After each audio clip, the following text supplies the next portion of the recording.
Alhamdulillah wassalatu wassalam ala rasulillah wa ala alihi wa sahbihi wa mawalah.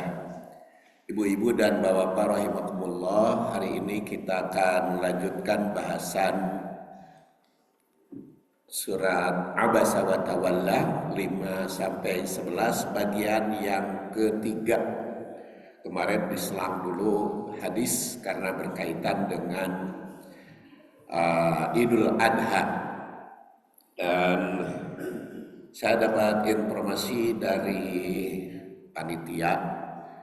Jadi mulai tahun 1446 ini kita kajiannya, saya bertugas membahas tafsir dan hadis. Jadi nanti caranya kalau tafsir sudah tuntas dilanjutkan dengan hadis. Hadis sudah tuntas baru ke tafsir. Jadi kadang-kadang mungkin tafsirnya 2 kali 3 kali tergantung kepada ayat yang dibahas, baru nanti beralih ke tafsir. Jadi kalau ke hadis. Seperti sekarang kita tuntaskan tafsir, maka bulan depan hadis. Ayatnya adalah a'udzubillahi minasyaitonirrajim, amma man istaghna fa anta lahu tasadda wa ma 'alaika alla yazakka wa amma man ja'aka yas'a wa huwa yakhsha fa anta anhu talaha kalla innaha tadhkirah. Pada 2 bulan yang lalu sampai fa anta anhu talaha. Maka sekarang kalla innaha tadhkirah.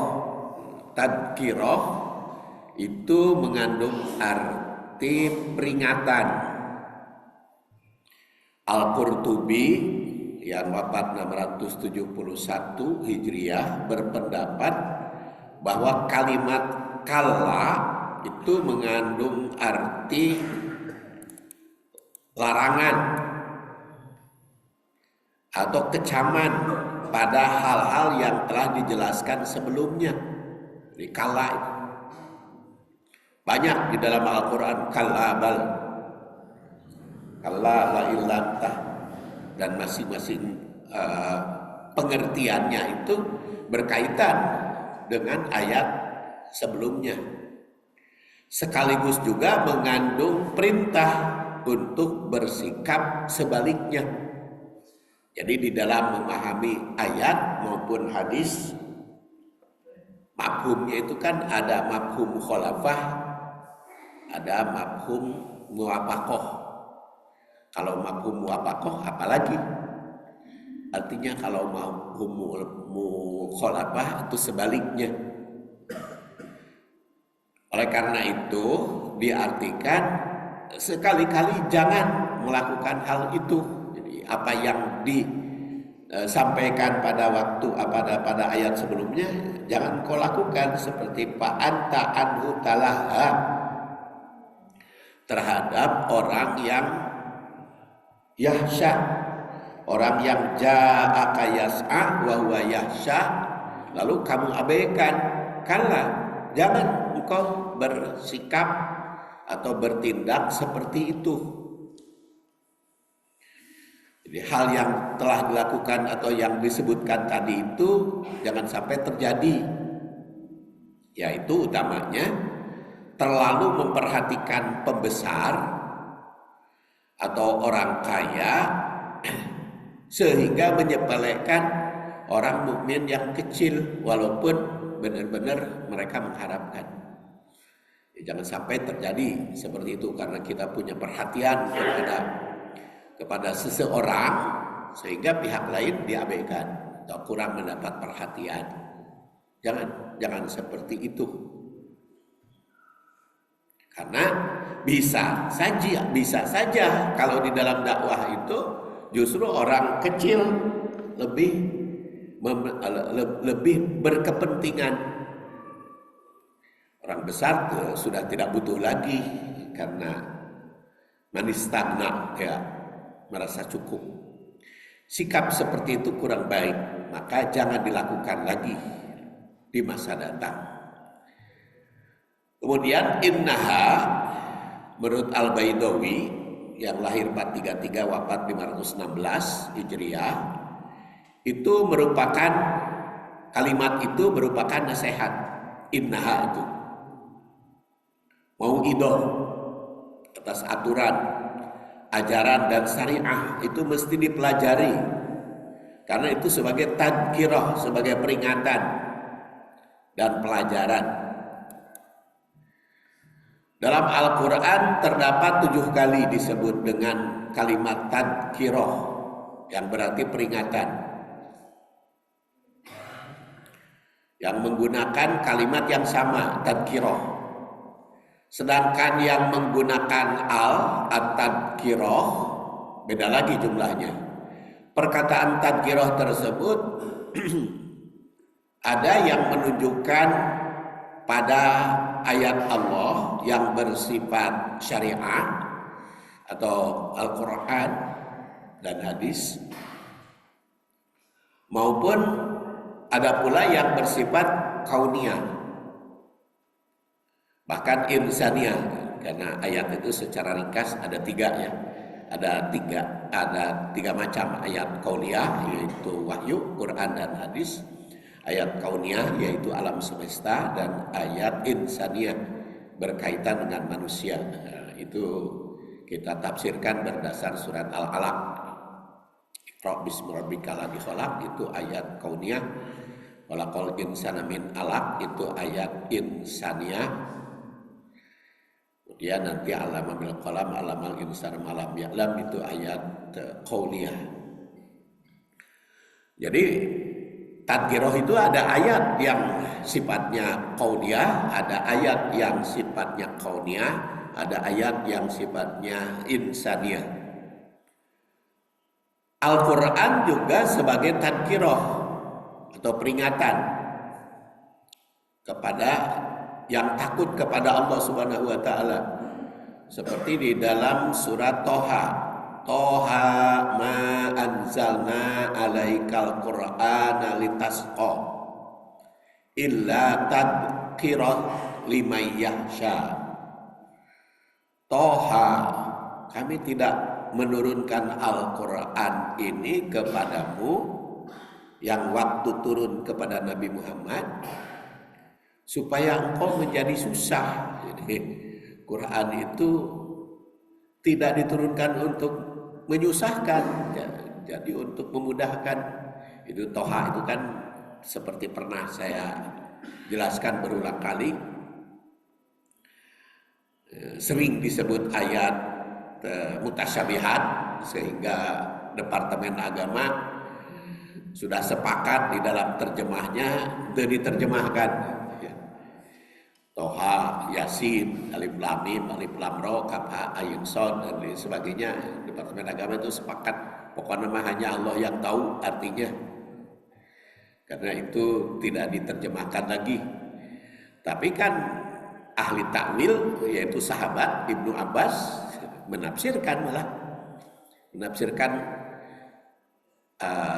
ayat-ayat muqatta'ah ya. Huruf muqatta'ah ditafsirkan oleh Ibnu Abbas.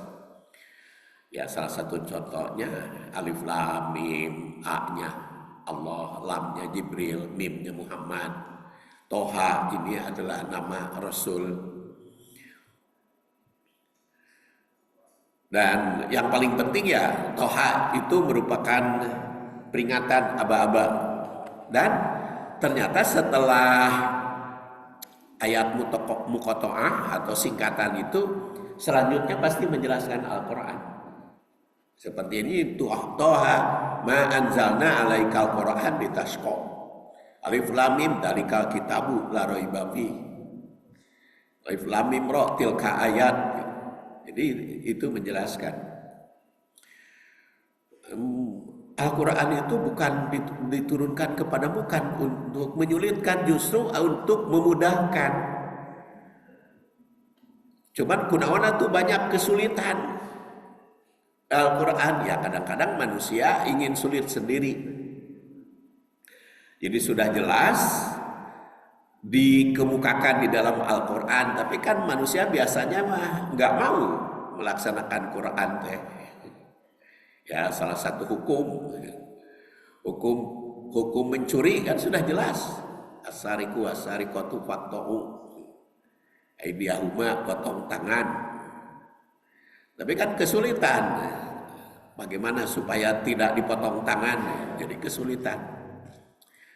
Hukum Cina pajlidu dalam Quran, bagi yang belum nikah dera 100 kali, di penjara 1 tahun. Tapi karena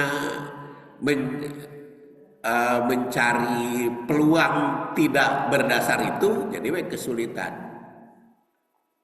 Padahal Qurannya itu sendiri tidak diturunkan untuk kesulitan, tapi untuk kemudahan. Illa tadhkirah liman yakhsha, itu sebagai peringatan. Surat Toha.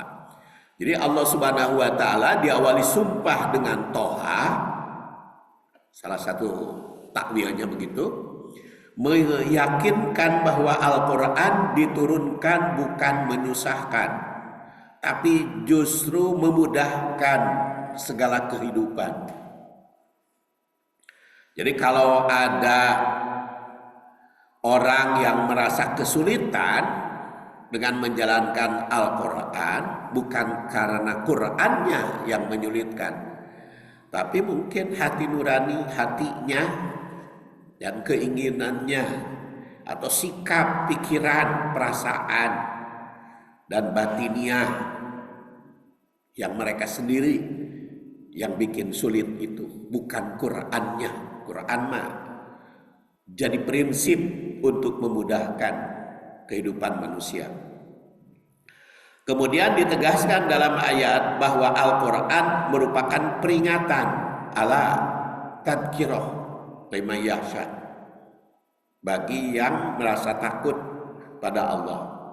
Tegasnya, kalau benar-benar merasa takut oleh Allah, maka akan menemui berbagai kemudahan dengan Quran itu untuk menjalankan Al-Quran, sehingga nikmat dengan Al-Quran itu hidup kita. Itu salah satu contoh istilah tadhkirah di dalam surat Toha. Kemudian tadhkirah yang kedua kita lihat di dalam surat Al-Waqi'ah. Allah memerintah dengan nada bertanya tentang bagaimana api yang dinyalakan. Ini kalau tadi tadhkirah berupa peringatan yang bersifat kauliyah atau yang tercantum di dalam Quran, kalau yang kedua ini tadhkirahnya pada ayat kauniyah. Afara'aitumun narallati turun a'antum ansha'tum syajarataha am nahnul munsyi'un nahnu ja'alnaha tadhkirah. Di situ ada tadhkirah wa mata'an lil muqwin. Apakah kamu memperhatikan api yang kamu nyalakan? Jadi ketika sholat ada imam yang membaca surat Al-Waqi'ah. Jadi ketika sholat ingat kepada api. Karena kan sholat itu menghayati apa yang kita baca. Jadi kalau imamnya membaca ayat tentang api, maka kita sedang sholat ingat kepada api kan. Jadi ulah dibaca imam tentang api, kita ingat karena air, ingat karena nasib. Makanya kan katanya ada doa yang membingungkan malaikat dari ucapan Rabbana hablana min azwajina, minta keluarga yang azwaj, tapi hatena minta rezeki. Itu hatina atau ucapanana. Jadi antara ucap dengan hati suka berbeda gitu. Apalagi kalau doanya kan dipimpin gitu ya. Hek yang mimpin itu teu kaharti, tapi hatina masing-masing gitu. Amin, tapi hatina beda. Jadi ketika sholat imam membaca tentang apa ra'aitumun narolati turun, jadi kita ingat kepada api sedang sholat itu. Kemudian a'antum ansya'tum syajarataha am nahnul munsyi'un, apakah kamu yang menumbuhkan kayunya atau kami yang menumbuhkan sehingga membakar. Nahnu ja'alnaha, kami yang menjadikannya itu. Tadhkirah sebagai peringatan, dan wa mata'an lil muqwin, itu sebagai peringatan dan bermanfaat bagi orang-orang yang muqwin, yang bepergian. Jadi melihat api, melihat kejadian alam, maka bagi yang bepergian itu pasti bermanfaat. Makanya kita diperintahkan untuk bepergian. Apa tidak terpisah dengan kehidupan manusia, walaupun terkadang api itu menakutkan, terkadang bersahabat yang dibutuhkan. Jika kalau berita kebakaran maka api menakutkan, tapi ketika ibu masak maka api berteman. Apalagi yang perokok mah api, jadi jangan sampai ketinggalan api itu, sumber api, kayu api itu bagaimana, kadang menakutkan, kadang bersahabat, kadang menyalakan. Listrik itu rata-rata kan kalau kebakaran di kita mah harus pendek, itu rata-rata jawabannya, karena itu gampang, itu bisa dibuktikan tapi bisa dijawab, harus pendek, selesai kan pengusutannya. Nah, bila dinyalakan dengan kayu bakar atau bahan bakar, sudahkah mendapat perhatian? Sudahkah menjadi tadhkirah api itu? Jika merasa diri sendiri yang menyalakan, lalu siapa yang menciptakan bahan bakarnya? Nah, kadang kan merasa diri kita yang membikinnya. Baheula mah rese eta rek nyalakan api teh diketrek ku paneker batu diadukeun pakai kaul dari kawung. Sekarang mah ces gampang.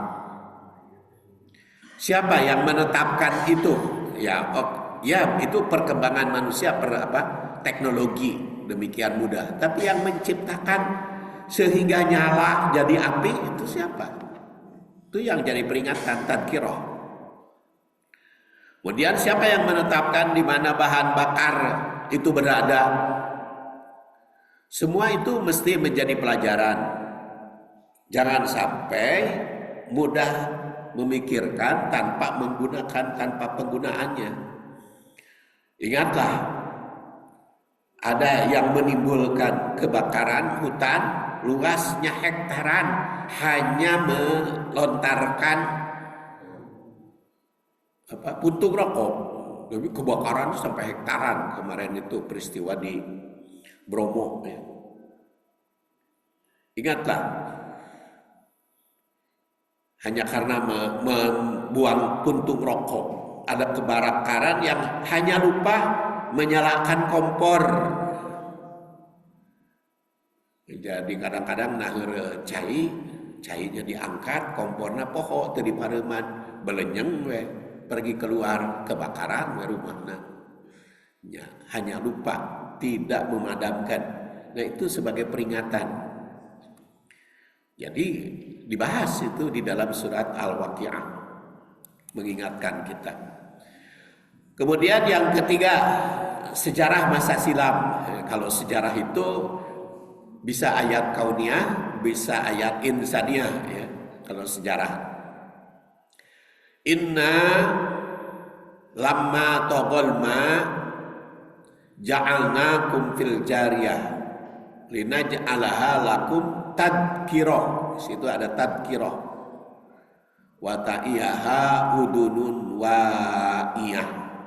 Sungguhnya ketika air naik sampai gunung, kami membawa nenek moyangmu ke dalam bahtera yang berlayar agar kami jadikan peristiwa itu sebagai peringatan bagi kamu dan agar diperhatikan oleh telinga yang mau mendengar. Tadi setelah berbicara Quran, kemudian berbicara api, sekarang berbicara air. Itu Quran sebagai tadhkirah. Air juga kan kadang bersahabat, kadang jadi musuh. Walaupun tabiat air itu sahabat, tapi kan kadang-kadang jadi ancaman, ya. Kadang-kadang jadi ancaman, jadi kerepotan gara-gara air, kebanjiran, jadi tsunami. Dan itu juga peristiwa Nabi Nuh. Di sini dijelaskan sejarah masa silam yang dijadikan dalam Al-Quran sebagai tadhkirah bagi umat sesudahnya. Bagaimana lautan pasang dan surut, bagaimana bila terjadi banjir, umat terdahulu yang jahat seperti Fir'aun, Haman, Ad, Samud, kaum Lut, umat Nuh yang tenggelam di bawah bahtera, tidak diselamatkan oleh bahtera putra nama, tapi umat terselamatkan. Semua catatan sejarah itu juga seharusnya menjadi tadhkirah. Maka gunakanlah alat pendengaran, di sini dikatakan.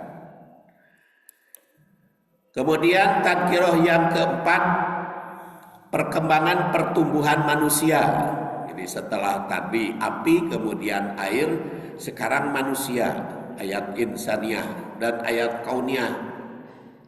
Fa kaifa tattaquna in kafartum yauman yaj'alul wildani shiba as-sama'u munfatirun bihi kana wa'duhu maf'ula inna hadhihi tadhkirah faman syaa'a attakhadha ila rabbih sabila. Al-Mujammil. Lalu bagaimana kamu akan dapat menjaga dirimu dari azab hari yang menjadikan anak-anak beruban?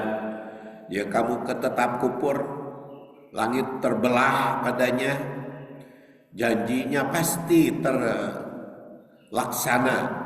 Sungguhnya adalah peringatan, ini juga tadhkirah. Siapa yang berkehendak niscaya mengambil jalan yang lurus kepada Tuhannya. Dengan nada bertanya juga ayat ini mengingatkan setiap manusia yang hidup sejak dilahirkan hingga usia tua. Bagaimana pula jika manusia sejak lahir ada yang sudah beruban atau seperti kelihatan berusia lanjut, kan wajah manusia itu yang lahir kelihatan seperti tua, geus nenek-nenek, geus kakek-kakek, tapi seperti muda. Macam-macam manusia diciptakan itu ada yang kelihatan muda sesuai dengan perkembangan dan pertumbuhan, ada pula yang masih muda usia tapi kelihatan seperti tua, seperti lanjut usia, ada pula yang sudah tua usianya tapi nampak seperti masih muda. Ada istilah orang awet muda, padahal sebetulnya muda nama teu awet, cuman jika muda nama teu da geus kalewat tapi disebut awet muda. Semua itu hendaknya menjadi pelajaran. Apakah tetap kupur walau sejak kecil diciptakan hingga usia tua, walaupun fasilitas yang diberikan oleh Allah Subhanahu wa taala semakian hebat bagi manusia, apakah lantas tetap kupur sejak kecil hingga dewasa? Bagaimana mungkin bisa menjadikan diri dari siksa Allah, mempertahankan diri saja dalam kehidupan? Tentu tidak bisa menjamin keberhasilannya. Ingatlah janji Allah. Oleh karena itu, hendaklah jadi tadkiroh semuanya itu. Jadi melihat fisik manusia juga sebagai tadkiroh. Kan penyakit juga macam-macam kan. Ada yang masih sejak muda tapi gering wae gitu.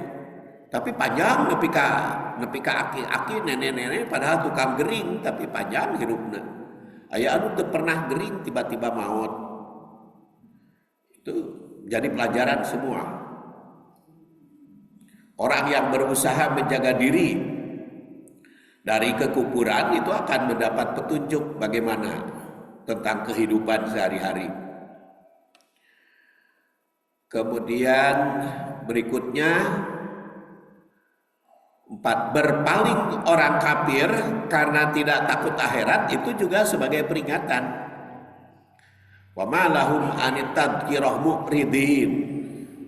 Di sini ditanya, lalu mengapa mereka orang-orang kafir itu berpaling dari peringatan?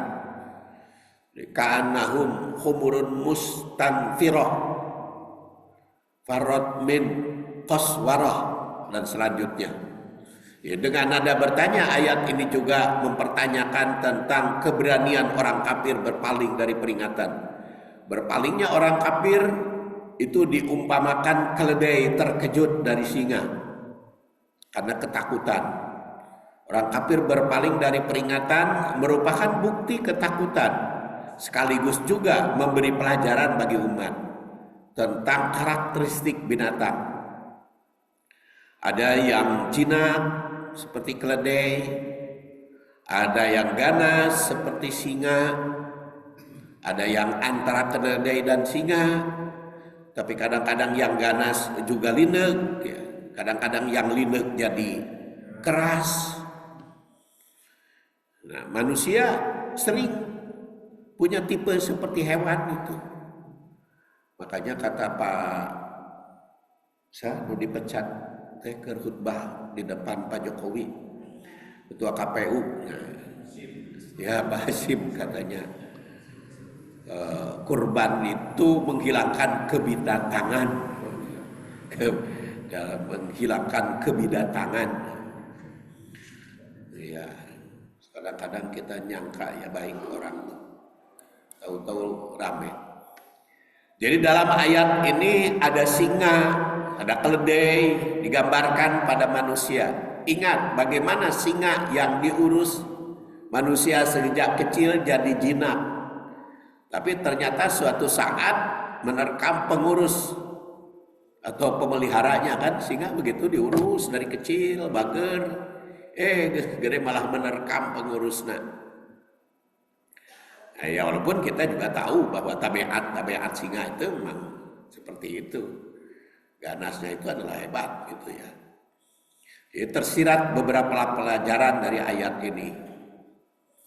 Dan di situ antara lain orang kafir berpaling dari peringatan karena dipenuhi berbagai ketakutan. Bukan takut pada Allah, peringatan yang baik itu tetap ada. Kemudian keledai jadi bahan renungan, baik sifat, tabiat maupun kesetiaannya. Singa yang punya karakter buas, ganas, jadi pelajaran. Maka jika lapar dia akan menerkam.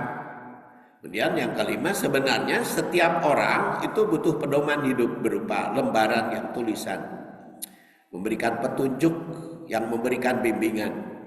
Kemudian orang takut akan siksa di akhirat pasti akan setia pada segala peringatan. 7. Maka orang yang tidak mau diberi peringatan sebenarnya tidak takut oleh siksaan. 8. Al-Quran itu merupakan peringatan kepada siapapun. Maka ingatlah atas peringatan tersebut. Kemudian persendian itu juga sebagai peringatan. Nahnu khalaqnahum wa syadadna asrahum wa idza si'na badalna amsalahum tabdila. Inna hadhihi tadhkirah faman syaa'a takhadha ila rabbih sabila. Kami telah menciptakan mereka dan menguatkan persendian tubuh mereka. Jika berkehendak kami dapat mengganti mereka dengan orang yang serupa mereka. Sungguhnya ini adalah peringatan. Maka siapa yang menghendaki? Ini Al-Quran berbicara persendian. Yang kadang-kadang persendian teh suka lupa. Seperti tidak penting kan? Keur ngorak mah tidak pernah memperhatikan bagaimana menjaga persendian. Tapi lamun geus tua kan? Persendian, Bapak juga tuh bisa calik dihanap. Itu akibat persendian. Jadi karena satu aja sendi terganggu kan akibat. Makanya sering saya katakan sholat itu sebagai tes persendian.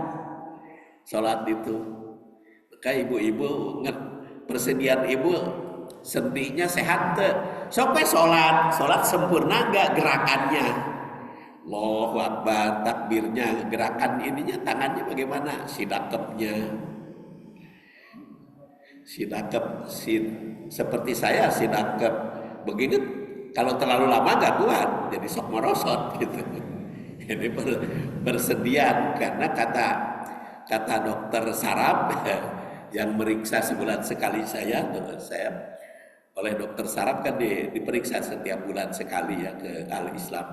Itu karena memang ada sumbatan sedikit di otak. Jadi ada sumbatan sedikit di otak.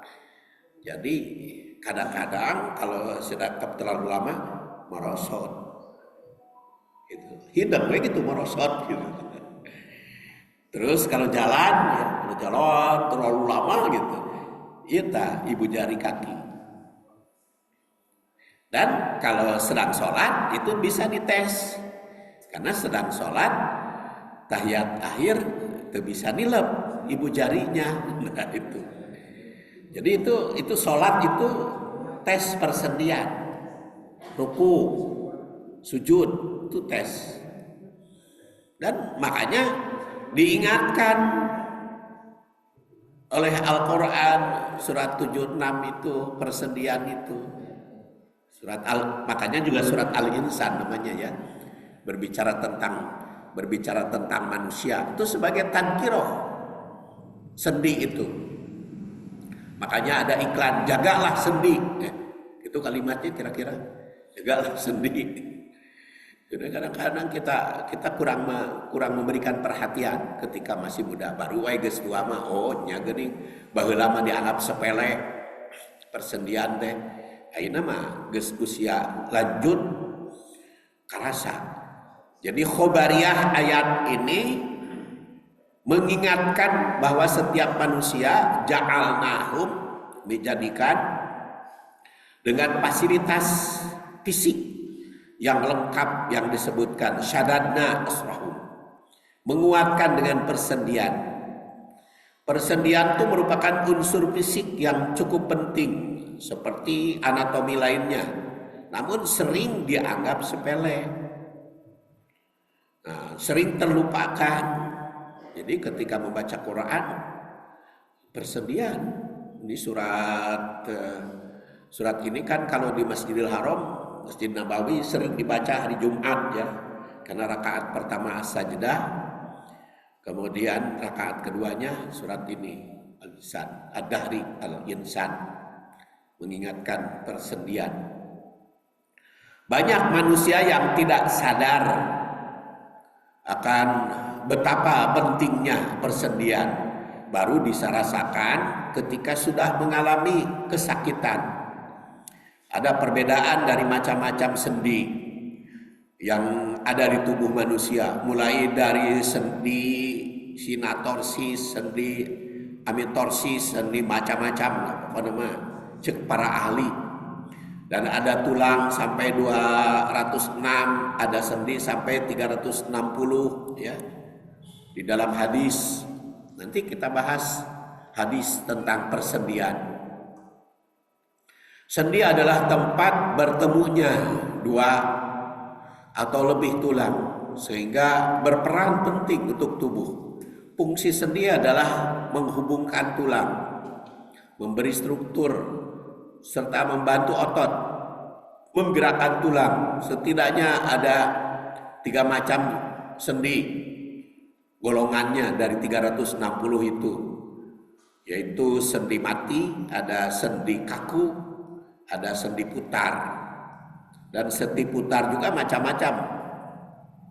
Sendi gerak maksud saya. Ada sendi kaku, ada sendi gerak, ada juga sendi mati.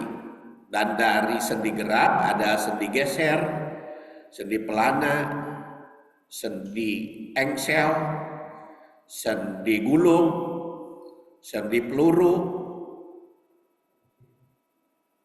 360 ya itu jangka itu.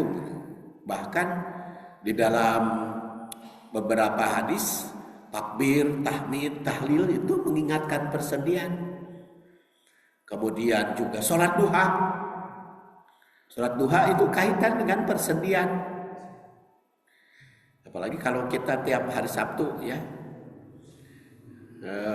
melaksanakan sholat sejak sholat fajar, sholat sunat fajar, kemudian sholat subuh berjamaah, kemudian dikir seperti sekarang tadkirah, dan ditutup dengan sholat isyraq 2 rakaat. Itu nilainya sampai sama dengan haji dan umroh. Minimal Sabtu jeung Minggu haji dan umroh walaupun tidak pergi ke Mekah. Nah, kita hadisnya bahas nanti kapan kita bahas juga itu hadisnya. Ya itu sudah biasa ibu-ibu bapak-bapak laksanakan. Tetapi bagaimana hadisnya, bagaimana kaitannya dengan yang lain? Itu ada kaitan dengan persendian, sehingga mengingatkan kepada kita. Dan di situ dikatakan idza syi'na badalna amsalahum tabdila. Jadi kalau aku menghendaki ya bisa itu diubah. Diubah persendian dari lancar kepada tidak lancar, sehingga terus-menerus manusia itu diingatkan. Kehendak tersebut tentu saja ada kaitannya dengan manusia. Jika Allah Subhanahu wa taala berkehendak untuk mengganti manusia, baik pergantian secara fisik keseluruhan dengan makhluk lain maupun mengubah bagian tertentu, maka memiliki kemampuan untuknya. Pergantian secara total fisik manusia secara keseluruhan tentu dengan generasi lain. Tapi jika Allah menghendaki pergantian tersebut tentu memiliki kemampuan. Begitu pula sebagai peringatan bagi manusia bahwa Allah bisa mengubah atau mengganti bagian fisik. Pahamnya dalam ayat persendian ini. Pergantian persendian akan terjadi pada setiap manusia sesuai dengan usaha dan penjaganya.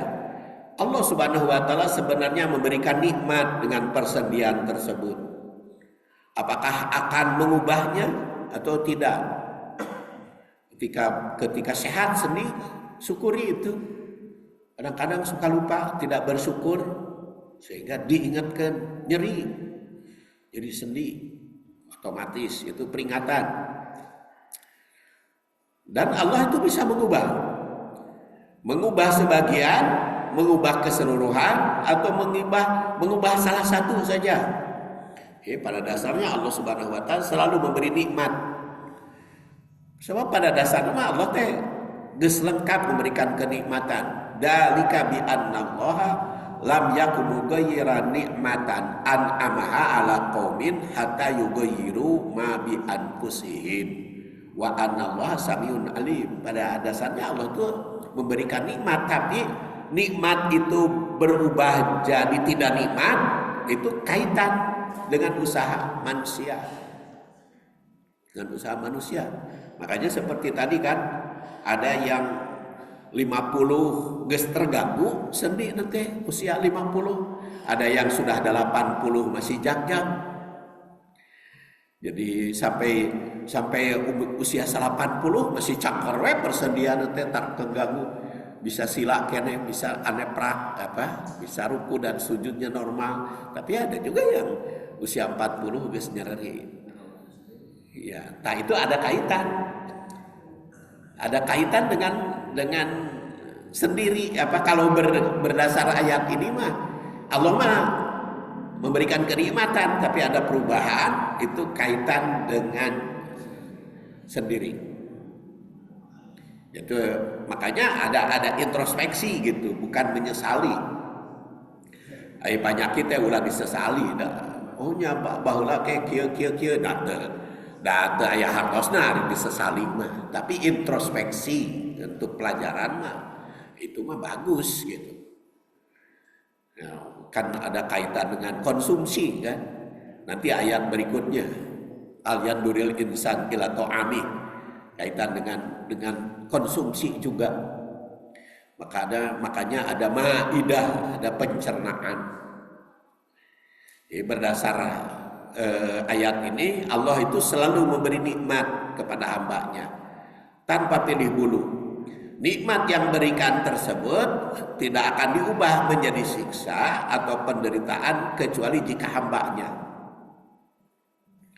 Ayat ini juga tercantum di dalam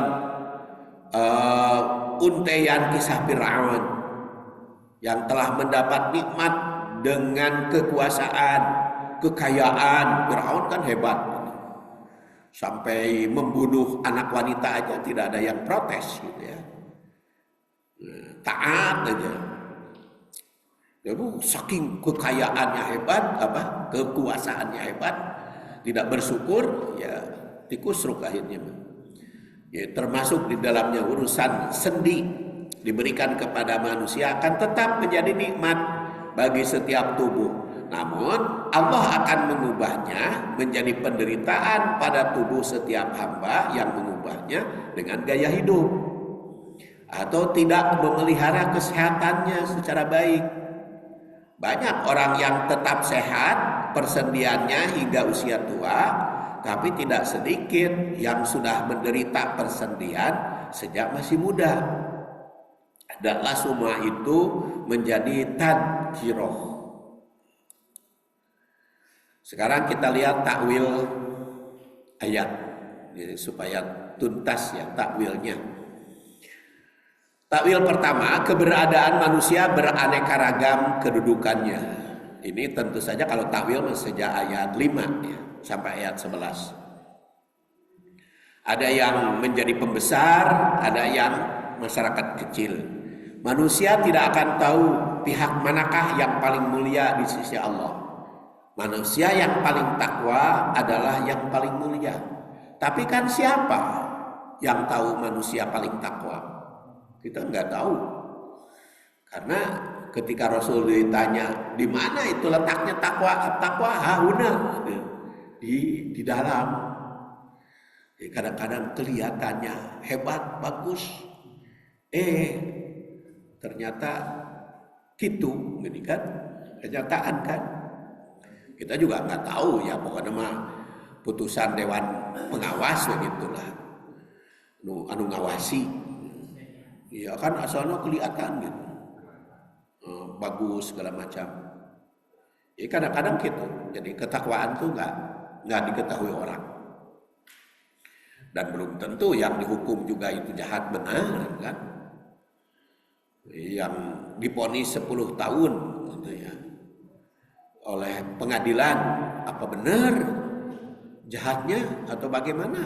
Susah di dunia itu ya, kecuali hukum akhirat nanti. Nah, surat Abasa ini merupakan bimbingan pada Rasul dan umat, jangan sampai kurang menoleh pada yang dianggap masyarakat kecil, sehingga kali kita terlalu memperhatikan masyarakat besar. Kedua, Rasul pernah penuh perhatian pada orang besar dan kaya seperti Umayyah bin Khalaf, sehingga yang miskin seperti Abdullah bin Umi Maktum kurang mendapat perhatian, kurang dihiraukan. Tapi ternyata justru Ibnu Umi Maktum yang berdasa berikutnya, sampai beberapa kali diangkat oleh Rasul sebagai kepala negara pengganti ketika beliau pergi. yaitu ketika perang Badar kan, Abdullah bin Umi Maktum yang tunanetra jadi pengganti beliau ketika Tabuk, yang ketika dia mau mendapat peringatan mas seperti orang kecil, orang sepele. Kemudian ketiga, apakah orang besar itu mendapat peringatan ataukah tidak, bukan menjadi tanggung jawab Rasul. Pokoknya kita penerus Rasul, mendakwahkan aja apa adanya. Yang jadi peringatan atau kita bukan tanggung jawab kita, cuma urusan masing-masing.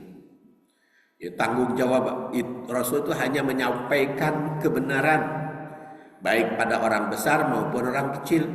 Rasul bertugas menyampaikan peringatan yang berlaku kepada siapapun. Jika ada yang berpaling, maka tidak mengalami kerugian. 4. Orang besar jika mau diberi peringatan, maka ada keuntungan bagi kegiatan dakwah. Kalau kebetulan dakwahnya disumbang atau direspon oleh orang besar, tentu bertambah baik. Makanya banyak para dai yang punya fasilitas hebat karena dukungan orang besar. Ada Ustadz Abdul Somad, ada Ustadz Adi Hidayat, ada Ustadz Hanan Ataki, ya. Jadi besar kan, jadi bermanfaat, hebat. Ada Ustadz yang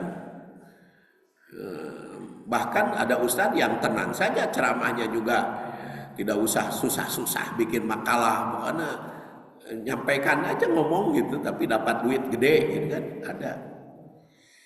Nah itu macam-macam ya, kita menyampaikan. Jadi oleh karena itu ya kita jangan terlalu terpesona oleh orang besar sehingga mencepelekan yang kecil. Tetaplah berjuang mendakwahi siapapun dengan apa yang kita programkan. Kelima, ada orang kecil yang tidak kaya, tapi karena hanya takut kepada Allah, tidak takut kepada siapapun, bersemangat mencari peringatan. Orang seperti ini bakal manfaat di kemudian hari. Ya, contohnya Abdullah bin Umi Maktum tadi. Karena dia yang berusaha. Kemudian 6, jangan meremehkan orang kecil, orang miskin, karena boleh jadi di masa depan sangat bermanfaat untuk mengemban dan kemajuan dakwah, termasuk untuk kita juga. Kadang-kadang kita sedang muda menganggap sepele orang kecil, tapi begitu tua kan ternyata orang kecil yang kita butuhkan. Karena orang besar mah teu ngabantu kan, justru anu nanggung, anu ngadorong itu kan orang kecil. Ketika kita teu bisa walakaya, kalau kita teu bisa walakaya, orang besar itu kan orang kecil yang membantu, orang yang tidak punya. Jika sekarang kalau di Bandung kesulitan pembantu, kesulitannya orang kecil sekarang di Bandung itu. Nah, dakwah itu memerlukan segala lapisan masyarakat, maka mesti dilaksanakan secara optimal, maksimal, dan global, mencakup secara keseluruhan. Ketujuh, perhatian kepada sebagian pihak jangan terganggu oleh pihak lain. Ya, perhatian pada orang kecil jangan terganggu orang besar. Perhatian pada orang besar jangan mengganggu orang kecil. Kedelapan, urusan hidayah, apakah manusia menerima peringatan ataukah tidak, sangat terkait dengan kehendak Allah. Jadi Rasul dan umatnya tidak bertanggung jawab untuk memberikan hidayah taufik. Yang tanggung jawab itu menyampaikan. Urusan hidayah sangat ditentukan oleh Allah. Oleh karena itu setiap individu diperintah untuk memohon hidayah. Makanya ihdinas siratal mustaqim. Setiap sholat, jadi minimal 17 kali ihdinas siratal mustaqim, belum sholat duha, belum sholat rawatib. 9, ingatlah jangan menyepelekan siapapun sebagai objek dakwah. Apakah diterima ataukah tidak oleh halayak, dakwah dan tadkirah mesti tetap dilaksanakan. Dakwah dan tadkirah jangan terganggu oleh ulah manusia. Dakwah mesti tetap melaksanakan situasi dan kondisi apapun. Jadi ibu-ibu dan bapak-bapak rahimakumullah, tuntas bahasan surat Abasa ayat 5 sampai 11, ayat 12-nya nanti setelah kajian hadis. Insyaallah bulan depan kita mengkaji hadis. Kita akhiri dengan doa penutup. Subhanakallahumma wa bihamdik asyhadu an la ilaha illa anta astaghfiruka wa atubu ilaik. Assalamualaikum warahmatullahi wabarakatuh.